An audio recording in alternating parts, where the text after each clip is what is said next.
ನಮಸ್ಕಾರ ಸ್ನೇಹಿತರೆ, ಅಮೋಘ ವರ್ಷ ಕೋಚಿಂಗ್ ಸೆಂಟರ್ ಯೂಟ್ಯೂಬ್ ಚಾನಲ್ಗೆ ನಿಮಗೆಲ್ಲ ಸ್ವಾಗತ. ಇವತ್ತಿನ ಪ್ರಮುಖವಾದಂತಹ ಕರೆಂಟ್ ಅಫೇರ್ಸ್ ಟಾಪಿಕ್ಗಳನ್ನು ಡಿಸ್ಕಸ್ ಮಾಡೋಣ.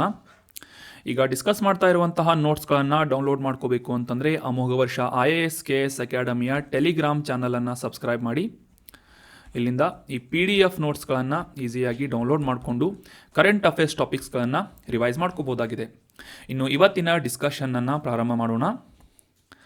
ಕಳೆದ ಸೆಷನ್ನಲ್ಲಿ ಕೇಳಲಾದಂತಹ ಪ್ರಶ್ನೆಯ ಸರಿಯಾದ ಉತ್ತರ ಏನು ಅಂತ ಮೊದಲು ತಿಳಿದುಕೊಳ್ಳೋದಾದರೆ, ಸುಖ್ನಾ ವನ್ಯಜೀವಿ ಅಭಯಾರಣ್ಯ ಎಲ್ಲಿದೆ ಅಂತ ಪ್ರಶ್ನೆಯನ್ನು ಕೇಳಲಾಗಿತ್ತು. ಆಪ್ಷನ್ಗಳಲ್ಲಿ ಪಂಜಾಬ್, ರಾಜಸ್ಥಾನ್, ಚಂಡೀಗಢ ಅಥವಾ ಹರಿಯಾಣ ಅಂತ ನೀಡಲಾಗಿದ್ದು, ಸರಿಯಾದ ಉತ್ತರ ಏನು ಅಂತಂದರೆ ಆಪ್ಷನ್ 3 ಚಂಡೀಗಢದಲ್ಲಿ ಈ ಸುಖ್ನಾ ವನ್ಯಜೀವಿ ಅಭಯಾರಣ್ಯ ವೈಲ್ಡ್ ಲೈಫ್ ಸ್ಯಾಂಕ್ಚುರಿ ಲೊಕೇಟ್ ಆಗಿದೆ.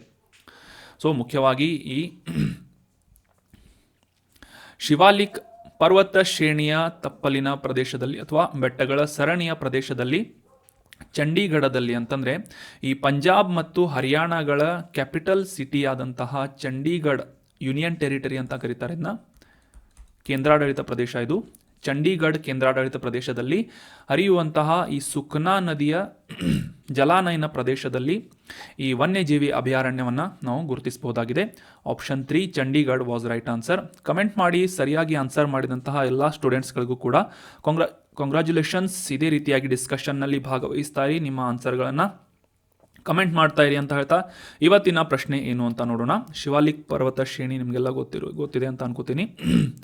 ನಾರ್ತ್ನಿಂದ ಸೌತ್ಗೆ ಬರುವಾಗ ಕಾರಾಕೋರಂ ಪರ್ವತ ಶ್ರೇಣಿ, ಅದರ ಕೆಳಗಡೆ ಲದಾಖ್ ಪರ್ವತ ಶ್ರೇಣಿ, ನಂತರ ಕೈಲಾಶ್ ಪರ್ವತ ಶ್ರೇಣಿ, ಜಾಸ್ಕರ್ ಪರ್ವತ ಶ್ರೇಣಿ, ಗ್ರೇಟರ್ ಹಿಮಾಲಯನ್ ಪರ್ವತ ಶ್ರೇಣಿ, ಅದರ ಕೆಳಗಡೆ ಶಿವಾಲಿಕ್ ಪರ್ವತ ಶ್ರೇಣಿ. ಸೊ ಇದೇ ಒಂದು ಶಿವಾಲಿಕ್ ಪರ್ವತ ಶ್ರೇಣಿಯಲ್ಲಿ ಚಂಡೀಗಢ ಯೂನಿಯನ್ ಟೆರಿಟರಿಯಲ್ಲಿ ಸುಖ್ನಾ ವನ್ಯಜೀವಿ ಅಭಯಾರಣ್ಯ ಇದೆ ಅಂತ ನಾವು ಅಂಡರ್ಸ್ಟ್ಯಾಂಡ್ ಮಾಡ್ಕೋಬೇಕು. ಇನ್ನು ಇವತ್ತಿನ ಪ್ರಶ್ನೆ ಏನು ಅಂತ ನೋಡೋಣ. ಆನ್ಸರ್ ಮಾಡೋಕ್ಕೆ ಟ್ರೈ ಮಾಡಿ, ಕಮೆಂಟ್ ಮಾಡಿ, ಅಟ್ಲೀಸ್ಟ್ ಗೆಸ್ ಮಾಡೋಕ್ಕೆ ಟ್ರೈ ಮಾಡಿ. ಪ್ರಸಿದ್ಧ ಹೆಮಿಸ್ ಬೌದ್ಧ ಮೊನಾಸ್ಟ್ರಿ ಅಥವಾ ಹೆಮಿಸ್ ಅನ್ನುವ ಈ ಬೌದ್ಧ ಮಠ ಎಲ್ಲಿದೆ ಅಂತ ಪ್ರಶ್ನೆ ಇದೆ. ಈ ಒಂದು ಇಮೇಜ್ನಲ್ಲಿ ಕಾಣ್ತಾ ಇರುವಂತಹ ಹೆಮಿಸ್ ಮೊನಾಸ್ಟ್ರಿ ಎಲ್ಲಿದೆ ಅಂತ ತಿಳ್ಕೊಬೇಕಾಗಿದ್ದು, option 1 Himachal Pradesh, option 2 Arunachal Pradesh, option 3 Ladakh ಅಥವಾ ಆಪ್ಷನ್ 4 ಸಿಕ್ಕಿಂ ಅಂತ ನೀಡಲಾಗಿದೆ. ನಿಮ್ಮ ಉತ್ತರ ಏನು? ಈ ಹೆಮಿಸ್ ಬೌದ್ಧ ಮಠ ಪ್ರಸಿದ್ಧವಾದಂತಹ ಹೆಮಿಸ್ ಮೊನಾಸ್ಟ್ರಿ ಎಲ್ಲಿದೆ ಅಂತ ಕಮೆಂಟ್ ಬಾಕ್ಸ್ನಲ್ಲಿ ಕಮೆಂಟ್ ಮಾಡಿ. ನೆಕ್ಸ್ಟ್ ಸೆಷನ್ನಲ್ಲಿ ಇದಕ್ಕೆ ಸಂಬಂಧಪಟ್ಟಂತಹ ಮಾಹಿತಿ ಮತ್ತು ಸರಿಯಾದ ಉತ್ತರ ಏನು ಅಂತ ಅಂಡರ್ಸ್ಟ್ಯಾಂಡ್ ಮಾಡ್ಕೋಣ. ಇನ್ನು ಇವತ್ತಿನ ಮೊದಲನೇ ಆರ್ಟಿಕಲ್ ಏನು ಅಂತ ಅಂಡರ್ಸ್ಟ್ಯಾಂಡ್ ಮಾಡ್ಕೊಳ್ಳೋದಾದರೆ, ಕರ್ನಾಟಕದ 3 ಪ್ರಮುಖವಾದಂತಹ ತಾಣಗಳನ್ನು ಇನ್ಕ್ಲೂಡ್ ಮಾಡಿಕೊಂಡಂತೆ ಒಟ್ಟು 5 ಪ್ರಮುಖವಾದಂತಹ ಜೌಗು ಪ್ರದೇಶಗಳನ್ನು, ಭಾರತದ 5 ಪ್ರಮುಖ ಜೌಗು ಪ್ರದೇಶಗಳನ್ನು ರಾಮ್ಸಾರ್ ವೆಟ್ಲ್ಯಾಂಡ್ ಸೈಟ್ ಅಥವಾ ರಾಮ್ಸಾರ್ ಜೌಗು ಪ್ರದೇಶಗಳ ಪಟ್ಟಿಗೆ ಇನ್ಕ್ಲೂಡ್ ಮಾಡಲಾಗಿದೆ ಅಂತ ಇತ್ತೀಚೆಗೆ ನ್ಯೂಸ್ನಲ್ಲಿ ಪಬ್ಲಿಷ್ ಆಗಿತ್ತು. ಸೊ ಈ ತಾಣಗಳು ಯಾವುವು ಅಂತ ಡೀಟೇಲ್ ಆಗಿ ಈ ರಾಮ್ಸಾರ್ ಕನ್ವೆನ್ಷನ್ ಮತ್ತು ರಾಮ್ಸಾರ್ ವೆಟ್ಲ್ಯಾಂಡ್ ಸೈಟ್ಸ್ ಅಂದರೆ ಏನು ಅಂತ ಡೀಟೇಲ್ ಆಗಿ ಈ ಒಂದು ಆರ್ಟಿಕಲ್ನಲ್ಲಿ ಅಂಡರ್ಸ್ಟ್ಯಾಂಡ್ ಮಾಡ್ಕೋಣ.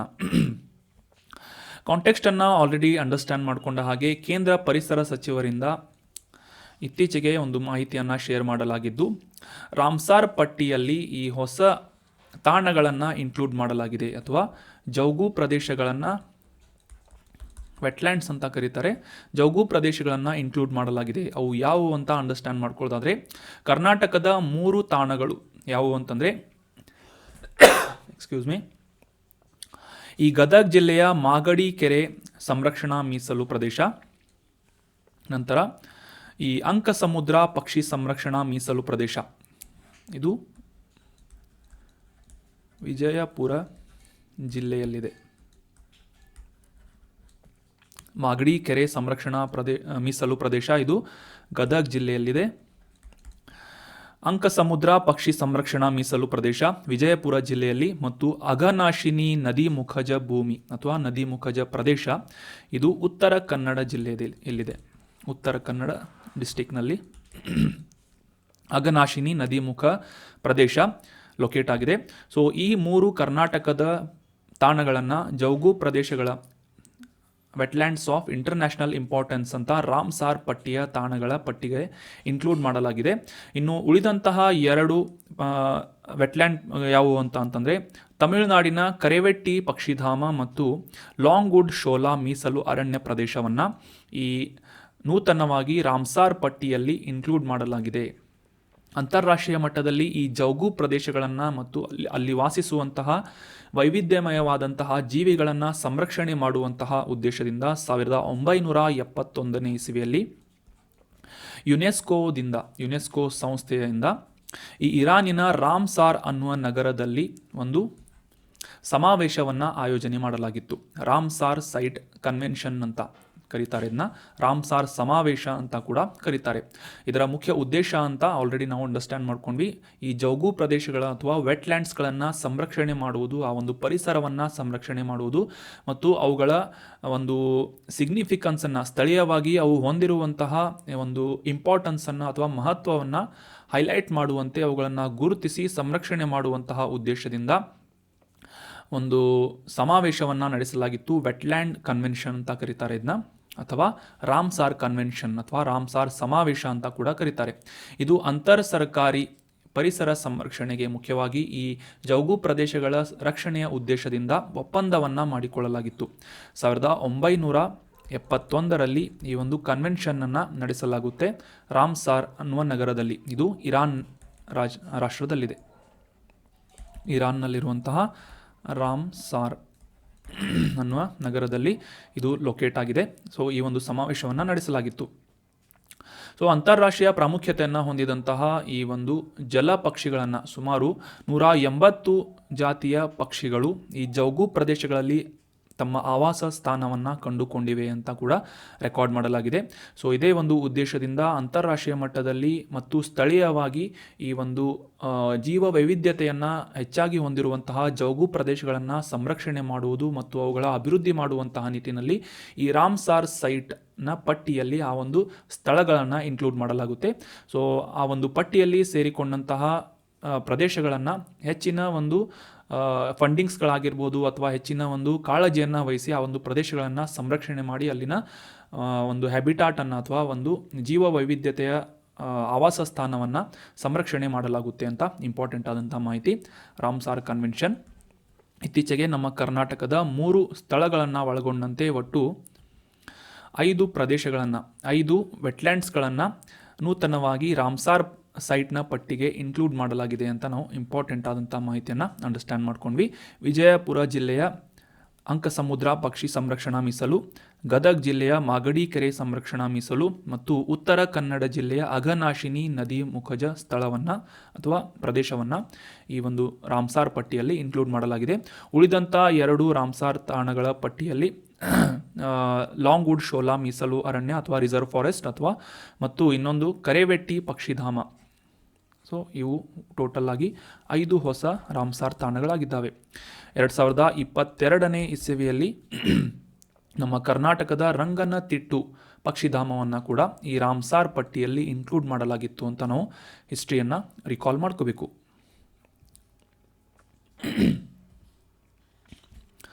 ಮುಂದಿನ ಆರ್ಟಿಕಲ್ ವೋಲ್ಟ್ ಟೈಫೂನ್ ಬಗ್ಗೆ ಇದೆ. ಇತ್ತೀಚೆಗೆ ಈ ವೋಲ್ಟ್ ಟೈಫೂನ್ ಅಂತ ನ್ಯೂಸ್ನಲ್ಲಿತ್ತು. ಯಾವ ರೀತಿಯಾಗಿ ಈ ಮಾಹಿತಿ ತಂತ್ರಜ್ಞಾನದ ಕ್ಷೇತ್ರ ಅಥವಾ ಇನ್ಫಾರ್ಮೇಷನ್ ಟೆಕ್ನಾಲಜಿ ಅಥವಾ ಕಂಪ್ಯೂಟರ್ ಸೈನ್ಸ್ ಯಾವ ರೀತಿಯಾಗಿ ಬೆಳವಣಿಗೆಯನ್ನು ಹೊಂದ್ತಾ ಇದೆ ಕ್ರಮೇಣವಾಗಿ, ಸೊ ಅದೇ ರೀತಿಯಾಗಿ ಅದಕ್ಕೆ ಸಮಾನಾಂತರವಾಗಿ ಅಥವಾ ಪ್ಯಾರಲಲ್ ಆಗಿ ಅದೇ ರೀತಿಯಾದಂತಹ ಅಷ್ಟೇ ಕಷ್ಟಕರವಾದಂತಹ ಚಾಲೆಂಜಸ್ಗಳನ್ನು ಕೂಡ ಆ ಒಂದು ಇನ್ಫಾರ್ಮೇಷನ್ ಟೆಕ್ನಾಲಜಿ ಫೀಲ್ಡ್ ಎದುರಿಸಬೇಕಾಗ್ತಾ ಇದೆ.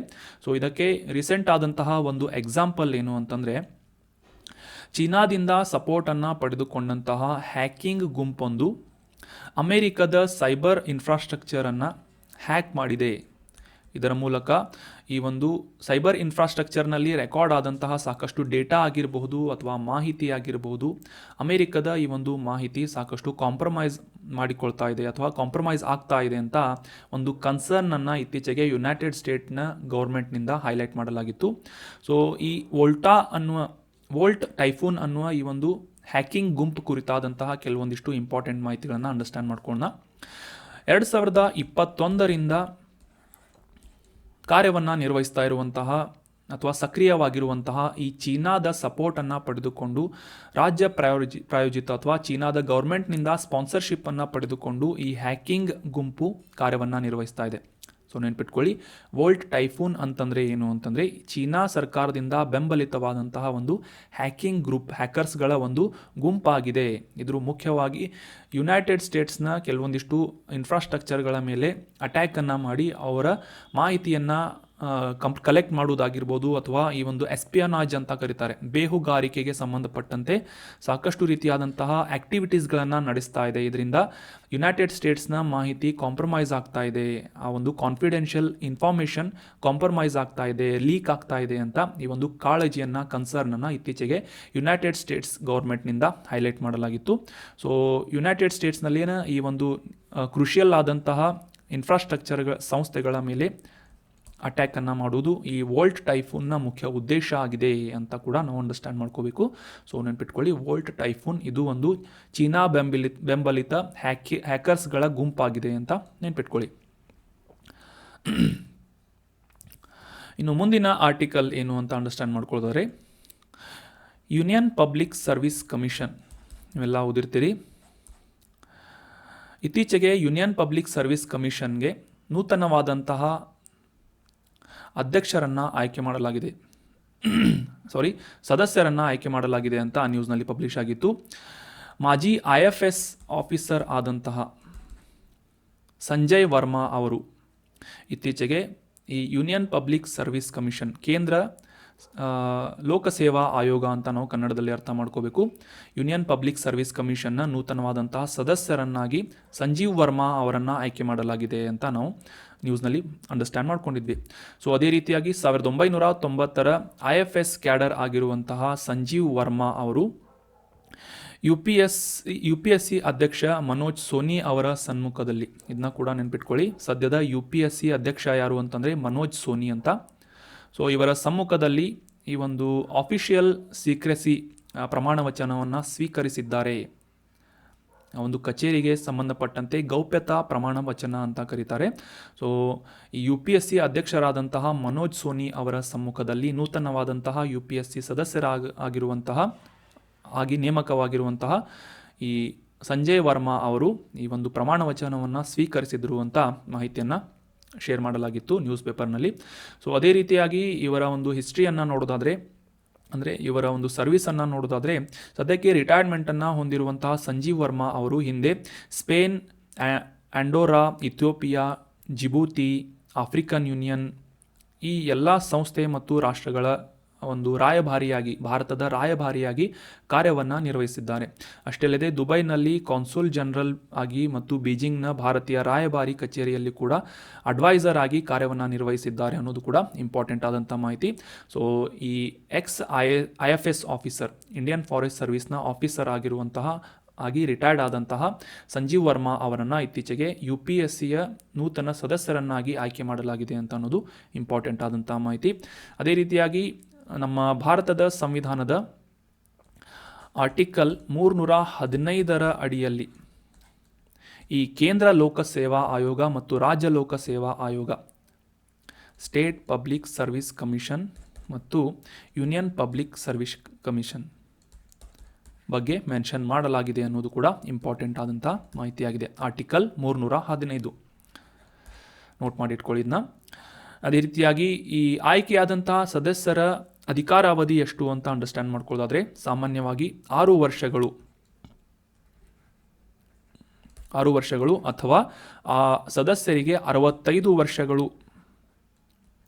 ಕಂಪ್ಲೀಟ್ ಆಗುವವರೆಗೆ ಆ ಒಂದು UPSCಯಲ್ಲಿ ಕಾರ್ಯವನ್ನು ನಿರ್ವಹಿಸುವಂತಹ ಒಂದು ಅರ್ಹತೆ ಅವರಿಗೆ ಇರುತ್ತದೆ.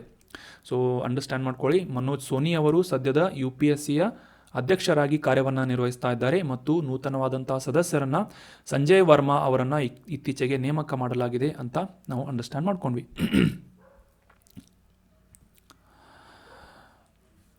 ಜನವರಿ 22ನೇ ತಾರೀಕಿನಂದು ಅಯೋಧ್ಯೆಯ ರಾಮ ಮಂದಿರದ ಉದ್ಘಾಟನೆಯ ಸಂದರ್ಭದಲ್ಲಿ ಪ್ರಧಾನಮಂತ್ರಿ ಅವರಿಂದ ಈ ಪ್ರಧಾನಮಂತ್ರಿ ಸೂರ್ಯೋದಯ ಯೋಜನೆಯ ಬಗ್ಗೆ ಮಾಹಿತಿಯನ್ನು ಶೇರ್ ಮಾಡಲಾಗಿತ್ತು, ಇದನ್ನು ಜಾರಿಗೊಳಿಸುವುದರ ಬಗ್ಗೆ. ಸೊ ನಿನ್ನೆ ಬಜೆಟ್ನಲ್ಲಿ ಈ ಒಂದು ಮಾಹಿತಿಯನ್ನು ಇನ್ನೊಮ್ಮೆ ರಿಪೀಟ್ ಮಾಡಲಾಗಿದೆ. ಅದೇನು ಅಂತಂದರೆ, ದೇಶದಾದ್ಯಂತ ಸುಮಾರು 1 ಕೋಟಿ ಜನರ ಅಥವಾ ಹೌಸ್ ಹೋಲ್ಡ್ ಕುಟುಂಬಗಳ ಮನೆಯ ಮೇಲ್ಛಾವಣಿಯ ಮೇಲೆ ಸೋಲಾರ್ ಪ್ಯಾನಲ್ಗಳನ್ನು, ಸೋಲಾರ್ ಫಲಕಗಳನ್ನು ಅಳವಡಿಸಿಕೊಳ್ಳುವುದರ ಮೂಲಕ ಈ PM ಸೂರ್ಯೋದಯ ಯೋಜನೆ ಅನ್ನುವ ಒಂದು ಯೋಜನೆಯನ್ನು, ಸ್ಕೀಮನ್ನು ಅನುಷ್ಠಾನಗೊಳಿಸಲಾಗುವುದು. ಇದರಿಂದ ಆ ಕುಟುಂಬಕ್ಕೆ ವಾರ್ಷಿಕವಾಗಿ 18,000 ರೂಪಾಯಿಗಳ ಉಳಿತಾಯ ಆಗುತ್ತೆ. ಯಾವ ರೀತಿ ಅಂತಂದರೆ, ಪ್ರತಿ ಮನೆಗೂ ಸುಮಾರು 300 ಯೂನಿಟ್ ಸೌರ ವಿದ್ಯುತ್ ಉತ್ಪಾದನೆಯಾಗುತ್ತದೆ ಅಂತ ನಿರ್ಮಲಾ ಸೀತಾರಾಮನ್ ಅವರಿಂದ ಈ ಒಂದು ಮಾಹಿತಿಯನ್ನು ಶೇರ್ ಮಾಡಲಾಗಿತ್ತು. ಸೊ ಅದೇ ರೀತಿಯಾಗಿ 300 ಯೂನಿಟ್ಗಳ ಉಚಿತ ಸೋಲಾರ್ ಎನರ್ಜಿಯನ್ನು ಪ್ರೊಡ್ಯೂಸ್ ಮಾಡುವಂತಹ ನಿಟ್ಟಿನಲ್ಲಿ ಇದು ಅನುಕೂಲವನ್ನು ಮಾಡಿಕೊಡಲಿದೆ. ದೇಶದಾದ್ಯಂತ ಸುಮಾರು 1 ಕೋಟಿ ಮನೆಗಳಿಗೆ ಈ ಪ್ರಧಾನಮಂತ್ರಿ ಸೂರ್ಯೋದಯ ಯೋಜನೆಯ ಅಡಿಯಲ್ಲಿ ಅವರ ಟೆರೆಸ್ ಮೇಲೆ ಸೋಲಾರ್ ಪ್ಯಾನಲ್ಸ್ಗಳನ್ನು ಅಳವಡಿಸುವುದರ ಮೂಲಕ ಈ ಒಂದು ವಿದ್ಯುತ್ ಉತ್ಪಾದನೆಯ ಒಂದು ಅನುಕೂಲವನ್ನು ಮಾಡಿಕೊಡಲಿದೆ ಅಂತ ನಾವು ಅಂಡರ್ಸ್ಟ್ಯಾಂಡ್ ಮಾಡ್ಕೋಬೇಕಾಗಿದೆ.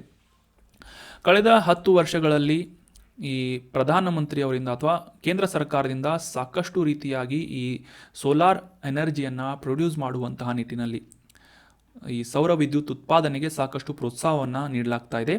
ಸೊ ಸುಮಾರು 10 ವರ್ಷಗಳ ಹಿಂದೆ ಕಂಪೇರ್ ಮಾಡಿದರೆ 26% ಪಟ್ಟು ಈ ಸೋಲಾರ್ ಎನರ್ಜಿ ಪ್ರೊಡಕ್ಷನ್ ಇನ್ಕ್ರೀಸ್ ಆಗಿದೆ. ಸೊ ಅದೇ ರೀತಿಯಾಗಿ ಮುಂದಿನ ದಿನಗಳಲ್ಲಿ 30 ಗಿಗಾವ್ಯಾಟ್ಗಳಷ್ಟು ಸೌರ ವಿದ್ಯುತ್ ಉತ್ಪಾದನೆಯನ್ನು ಮಾಡುವಂತಹ ಒಂದು ಗುರಿಯನ್ನು ಇಟ್ಟುಕೊಳ್ಳಲಾಗಿದೆ ಅಥವಾ ನಿರೀಕ್ಷೆಯನ್ನು ಇಟ್ಟುಕೊಳ್ಳಲಾಗಿದೆ. ಇನ್ನು ಜಗತ್ತಿನಾದ್ಯಂತ ಈ ಸೋಲಾರ್ ಎನರ್ಜಿ ಪ್ರೊಡಕ್ಷನ್ನಲ್ಲಿ ಭಾರತ 5ನೇ ಸ್ಥಾನದಲ್ಲಿದೆ ಅಂತ ನಾವು ಅಂಡರ್ಸ್ಟ್ಯಾಂಡ್ ಮಾಡ್ಕೋಬೇಕು. So that was about brief information of PM ಸೂರ್ಯೋದಯ ಯೋಜನೆ. ಇದರಲ್ಲಿ ಮುಖ್ಯವಾಗಿ ಅಂಡರ್ಸ್ಟ್ಯಾಂಡ್ ಮಾಡ್ಕೊಳ್ಳೋದೇನು ಅಂತಂದರೆ, ಪ್ರತಿ ಮನೆಯ ಮೇಲೂ ಕೂಡ, ಅಂದರೆ ದೇಶದಾದ್ಯಂತ ಸುಮಾರು 1 ಕೋಟಿ ಮನೆಗಳ ಮೇಲೆ ಮೇಲ್ಛಾವಣಿಯ ಮೇಲೆ ಸೋಲಾರ್ ವಿದ್ಯುತ್ ಫಲಕಗಳನ್ನು ಅಳವಡಿಸುವುದು, ಇದರೊಂದಿಗೆ 300 ಯೂನಿಟ್ಗಳಷ್ಟು ಉಚಿತ ವಿದ್ಯುತ್ ಉತ್ಪಾದನೆ, ಸೋಲಾರ್ ಎನರ್ಜಿ ಪ್ರೊಡಕ್ಷನನ್ನು ಮಾಡುವಂತಹ ನಿಟ್ಟಿನಲ್ಲಿ ಅನುಕೂಲವನ್ನು ಮಾಡಿಕೊಡುವುದು, ಇದರೊಂದಿಗೆ ಸುಮಾರು 18,000 ರೂಪಾಯಿಗಳ ಒಟ್ಟು ಪ್ರತಿ ಕುಟುಂಬಕ್ಕೆ ಉಳಿತಾಯವನ್ನು ಮಾಡುವಂತಹ ಗುರಿಯನ್ನು ಈ PM ಸೂರ್ಯೋದಯ ಯೋಜನೆ ಹೊಂದಿದೆ ಅಂತ ನಾವು ಸಿಂಪಲ್ಲಾಗಿ ಅಂಡರ್ಸ್ಟ್ಯಾಂಡ್ ಮಾಡ್ಕೋಬೇಕು. ನಿನ್ನೆ ತಾನೇ ನಾವು ಡಿಸ್ಕಸ್ ಮಾಡಿದ್ವಿ, ತಮಿಳುನಾಡಿನಲ್ಲಿ ಇತ್ತೀಚೆಗೆ 6ನೇ ಆವೃತ್ತಿಯ 2024ರ ಖೇಲೋ ಇಂಡಿಯಾ ಯೂತ್ ಗೇಮ್ಸ್ಗಳನ್ನು ಆಯೋಜನೆ ಮಾಡಲಾಗಿತ್ತು ಅಂತ ನಾವು ಅಂಡರ್ಸ್ಟ್ಯಾಂಡ್ ಮಾಡ್ಕೊಂಡ್ವಿ ತಮಿಳುನಾಡಿನಲ್ಲಿ. ಸೊ ಇತ್ತೀಚೆಗೆ ಇದರ ಸಮಾರಂಭವನ್ನು ಕೂಡ ಕಂಪ್ಲೀಟ್ ಮಾಡಲಾಯಿತು ಅಂತ ಕೂಡ ಅಂಡರ್ಸ್ಟ್ಯಾಂಡ್ ಮಾಡ್ಕೊಂಡ್ವಿ. ಸೊ ಅದೇ ರೀತಿಯಾಗಿ ಮೊದಲ ಬಾರಿಗೆ ಈ ಖೇಲೋ ಇಂಡಿಯಾ ಚಳಿಗಾಲದ ಗೇಮ್ಸ್ಗಳನ್ನು ಆಯೋಜನೆ ಮಾಡಲಾಗ್ತಾ ಇದೆ ಲದಾಖ್ನಲ್ಲಿ. ಕೇಂದ್ರಾಡಳಿತ ಪ್ರದೇಶವಾಗಿರುವಂತಹ ಈ ಲದಾಖ್ನಲ್ಲಿ ಭಾರತದಲ್ಲೇ ಮೊದಲ ಬಾರಿಗೆ ಈ ವಿಂಟರ್ ಖೇಲೋ ಇಂಡಿಯಾ ಗೇಮ್ಸ್ಗಳನ್ನು ಪ್ರಾರಂಭ ಮಾಡಲಾಗ್ತಾ ಇದೆ, ಆಯೋಜನೆ ಮಾಡಲಾಗ್ತಾ ಇದೆ. ಫೆಬ್ರವರಿ 6ರವರೆಗೆ ಈ ಒಂದು ಕಾರ್ಯಕ್ರಮಗಳು ಅಥವಾ ಕ್ರೀಡಾಕೂಟ ನಡೀತಾ ಇದ್ದು, 2ನೇ ಫೇಸ್ನಲ್ಲಿ ಜಮ್ಮು ಮತ್ತು ಕಾಶ್ಮೀರದ ಗುಲ್ಮಾರ್ಗ್ನಲ್ಲಿ ಫೆಬ್ರವರಿ 21ರಿಂದ 25ರವರೆಗೆ ಈ ಖೇಲೋ ಇಂಡಿಯಾ ವಿಂಟರ್ ಗೇಮ್ಸ್ಗಳು ನಡೆಯಲಿವೆ ಅಂತ ಒಂದು ಮಾಹಿತಿಯನ್ನು ಶೇರ್ ಮಾಡಲಾಗಿತ್ತು. ಸೊ ಕನ್ಫ್ಯೂಸ್ ಮಾಡ್ಕೋಬೇಡಿ, ಇದೇ ಮೊದಲ ಬಾರಿಗೆ ಮೊದಲ ಆವೃತ್ತಿಯ ಚಳಿಗಾಲದ ಖೇಲೋ ಇಂಡಿಯಾ ಗೇಮ್ಸ್ಗಳನ್ನು ಲದಾಖ್ನಲ್ಲಿ ಆಯೋಜನೆ ಮಾಡಲಾಗ್ತಾ ಇದೆ. ಅದೇ ರೀತಿಯಾಗಿ 2024ರ 6ನೇ ಆವೃತ್ತಿಯ ಖೇಲೋ ಇಂಡಿಯಾ ಯೂತ್ ಗೇಮ್ಸ್ಗಳನ್ನು ತಮಿಳುನಾಡಿನಲ್ಲಿ ಆಯೋಜನೆ ಮಾಡಲಾಗಿತ್ತು ಅಂತ ನಿನ್ನೆ ನಾವು ಡಿಸ್ಕಸ್ ಮಾಡಿದ್ವಿ. ಇನ್ನು ಕರ್ನಾಟಕದ ಅಖಿಲ ಭಾರತ ಕನ್ನಡ ಸಾಹಿತ್ಯ ಸಮ್ಮೇಳನದ 87ನೇ ಆವೃತ್ತಿಯನ್ನು 87ನೇ ಅಖಿಲ ಭಾರತ ಕನ್ನಡ ಸಾಹಿತ್ಯ ಸಮ್ಮೇಳನವನ್ನು ಮಂಡ್ಯದಲ್ಲಿ ಆಯೋಜನೆ ಮಾಡಲಾಗ್ತಾ ಇದೆ ಅಂತ ನಾವು ಇತ್ತೀಚೆಗೆ ಡಿಸ್ಕಸ್ ಮಾಡಿದ್ವಿ. ಸೊ ಅದೇ ರೀತಿಯಾಗಿ ಡೇಟ್ಸ್ಗಳನ್ನು ಕೂಡ ಕನ್ಫರ್ಮ್ ಮಾಡಲಾಗಿದ್ದು, ಜೂನ್ 7, 8, 9ನೇ ತಾರೀಕಿನಂದು 87ನೇ ಅಖಿಲ ಭಾರತ ಕನ್ನಡ ಸಾಹಿತ್ಯ ಸಮ್ಮೇಳನವನ್ನು ಮಂಡ್ಯದಲ್ಲಿ ಆಯೋಜನೆ ಮಾಡುವಂತಹ ನಿರ್ಧಾರವನ್ನು ಕನ್ಫರ್ಮ್ ಮಾಡಲಾಗಿದೆ. ಜೂನ್ 7, 8, 9ನೇ ತಾರೀಕಿನಂದು ಅಂತ ಇತ್ತೀಚೆಗೆ ಈ ಕನ್ನಡ ಸಾಹಿತ್ಯ ಪರಿಷತ್ತಿನ ಅಧ್ಯಕ್ಷರಾದಂತಹ ಮಹೇಶ್ ಜೋಶಿ ಅವರಿಂದ ಈ ಒಂದು ಮಾಹಿತಿಯನ್ನು ಶೇರ್ ಮಾಡಲಾಗಿದೆ ಅಂತ ನಾವು ಅಂಡರ್ಸ್ಟ್ಯಾಂಡ್ ಮಾಡ್ಕೋಬೇಕು. ಸೊ ಮಂಡ್ಯದಲ್ಲಿ 87ನೇ ಆವೃತ್ತಿಯ ಕನ್ನಡ ಸಾಹಿತ್ಯ ಸಮ್ಮೇಳನ, ಅಖಿಲ ಭಾರತ ಕನ್ನಡ ಸಾಹಿತ್ಯ ಸಮ್ಮೇಳನವನ್ನು ಆಯೋಜನೆ ಮಾಡಲಾಗ್ತಾ ಇದೆ. So that was all about today's discussion. ಈಗ ಡಿಸ್ಕಸ್ ಮಾಡಿದಂತಹ ಆರ್ಟಿಕಲ್ಸ್ಗಳ ಮೇಲಿನ ಕೆಲವೊಂದಿಷ್ಟು ಇಂಪಾರ್ಟೆಂಟ್ ಆದಂತಹ ಪ್ರಶ್ನೆಗಳನ್ನು ರಿವೈಸ್ ಮಾಡೋಣ. ಮೊದಲನೇ ರಿವಿಷನ್ ಪ್ರಶ್ನೆ ಏನು ಅಂತ ನೋಡೋದಾದರೆ, ಅಂಕಸಮುದ್ರ ಪಕ್ಷಿ ಸಂರಕ್ಷಣಾ ಮೀಸಲು ಪ್ರದೇಶ ಇತ್ತೀಚೆಗೆ ರಾಮ್ಸಾರ್ ಸೈಟ್ ಅಥವಾ ರಾಮ್ಸಾರ್ ತಾಣಗಳ ಪಟ್ಟಿಯಲ್ಲಿ ಸೇರ್ಪಡೆಯಾಯಿತು. ಇದು ಕರ್ನಾಟಕದ ಯಾವ ಜಿಲ್ಲೆಯಲ್ಲಿದೆ ಅಂತ ಪ್ರಶ್ನೆ ಇದೆ. ಆಪ್ಷನ್ 1 ಕೊಪ್ಪಳ ಜಿಲ್ಲೆ, ಆಪ್ಷನ್ 2 ವಿಜಯಪುರ, ಆಪ್ಷನ್ 3 ಮಂಡ್ಯ ಅಥವಾ ಆಪ್ಷನ್ 4 ಉತ್ತರ ಕನ್ನಡ ಅಂತ ನೀಡಲಾಗಿದೆ. ಸರಿಯಾದ ಉತ್ತರ ಏನು ಅಂತಂದರೆ ಆಪ್ಷನ್ 2 ವಿಜಯಪುರ ಜಿಲ್ಲೆಯಲ್ಲಿ ಇತ್ತೀಚೆಗೆ ಈ ರಾಮ್ಸಾರ್ ಪಟ್ಟಿಯಲ್ಲಿ ಸೇರಿಕೊಂಡಂತಹ ಅಂಕಸಮುದ್ರ ಪಕ್ಷಿ ಸಂರಕ್ಷಣಾ ಮೀಸಲು ಸ್ಥಳ ಇದು ಲೊಕೇಟ್ ಆಗಿದೆ ಅಂತ ನಾವು ಅಂಡರ್ಸ್ಟ್ಯಾಂಡ್ ಮಾಡ್ಕೊಂಡ್ವಿ. ಅದೇ ರೀತಿಯಾಗಿ ಕರ್ನಾಟಕದಿಂದ 3 ಪ್ರಮುಖವಾದಂತಹ ಜೌಗು ಪ್ರದೇಶಗಳನ್ನು ಈ ರಾಮ್ಸಾರ್ ಪಟ್ಟಿಯಲ್ಲಿ ಸೇರಿಸಲಾಗಿದ್ದು, ಗದಗ ಜಿಲ್ಲೆಯ ಮಾಗಡಿ ಕೆರೆ ಸಂರಕ್ಷಣಾ ಮೀಸಲು ಪ್ರದೇಶ, ವಿಜಯಪುರದ ಅಂಕಸಮುದ್ರ ಪಕ್ಷಿ ಸಂರಕ್ಷಣಾ ಮೀಸಲು ಮತ್ತು ಉತ್ತರ ಕನ್ನಡ ಜಿಲ್ಲೆಯ ಅಘನಾಶಿನಿ ನದಿ ಮುಖ ಪ್ರದೇಶವನ್ನು ಇನ್ಕ್ಲೂಡ್ ಮಾಡಲಾಗಿದೆ. ಇನ್ನು ತಮಿಳುನಾಡಿನ 2 ಜೌಗು ಪ್ರದೇಶಗಳು ಯಾವುವು ಅಂತಂದರೆ ಕರೆವೆಟ್ಟಿ ಪಕ್ಷಿಧಾಮ ಮತ್ತು ಲಾಂಗ್ ವುಡ್ ಶೋಲಾ ಮೀಸಲು ಅರಣ್ಯ ರಿಸರ್ವ್ ಫಾರೆಸ್ಟ್. ಇದನ್ನು ಜೌಗು ಪ್ರದೇಶಗಳ ರಾಮ್ಸಾರ್ ಜೌಗು ಪ್ರದೇಶಗಳ ಪಟ್ಟಿಯಲ್ಲಿ ಇನ್ಕ್ಲೂಡ್ ಮಾಡಲಾಗಿದೆ. ಅದೇ ರೀತಿಯಾಗಿ ರಾಮ್ಸಾರ್ ತಾಣ ಅಂದರೆ ಏನು ಅಂತ ಇದರ ಇತಿಹಾಸವನ್ನು ಕೂಡ ನಾವು ಅಂಡರ್ಸ್ಟ್ಯಾಂಡ್ ಮಾಡ್ಕೊಂಡ್ವಿ.